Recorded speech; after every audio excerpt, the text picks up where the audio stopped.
Le e-commerce B2B dispose d'un important potentiel de croissance d'après l'étude de Xerfi sur le sujet. Déjà, le chiffre d'affaires des spécialistes a progressé de 9% en 2014. Et la tendance haussière devrait se poursuivre à l'horizon 2017, selon les prévisions de nos experts. Ce dynamisme des ventes en ligne aux professionnels s'explique d'abord par un contexte économique plus favorable. La reprise des investissements, attendue au second semestre 2015, se traduira de fait par une hausse des dépenses des entreprises en consommables, mobilier de bureau et matériel informatique.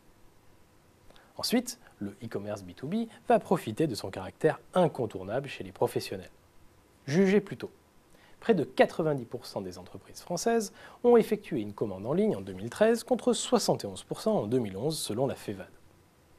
Il faut dire que les atouts de l'achat en ligne ne manquent pas.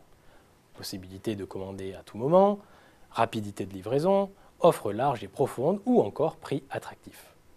Seul bémol, très attachés au catalogue papier et au contact commercial pour des commandes au montant élevé, les grands comptes sont réticents à l'usage exclusif du web marchand. Pour lever les freins, les e-commerçants multiplient alors les initiatives. L'enjeu est surtout important pour les VADistes traditionnels. Malgré une offre historiquement orientée vers les grandes structures, ils peinent à les faire basculer totalement vers l'achat en ligne. Certains, comme Staples Advantage, segmentent alors leur offre en fonction des différents profils d'entreprise. D'autres, comme Raja et Manutan, proposent aux grands comptes des systèmes de gestion électronique des achats, ou e-procurement.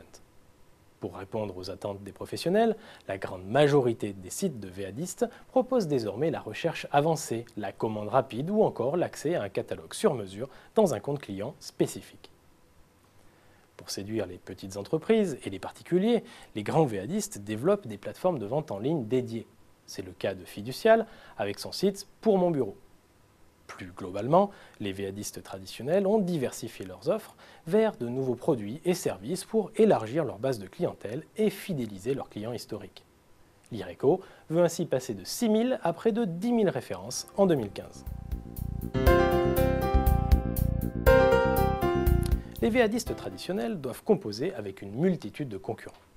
C'est ainsi que les pure players généralistes grand public, comme Pixmania, Amazon ou la Fnac par exemple, cherchent à renforcer leur position dans le e-commerce B2B à l'image de Grosbill avec Probill. De taille modeste, les pure players B2B sont aussi à la manœuvre à l'image de Direct Fourniture. Ils peinent toutefois à assurer la pérennité de leurs revenus. Enfin, d'autres types d'opérateurs entendent bien tirer parti de la bonne tenue du e-commerce B2B. Des opérateurs comme les grands fabricants de matériel informatique, les acteurs de la téléphonie mobile ou encore les VADistes d'articles d'occasion.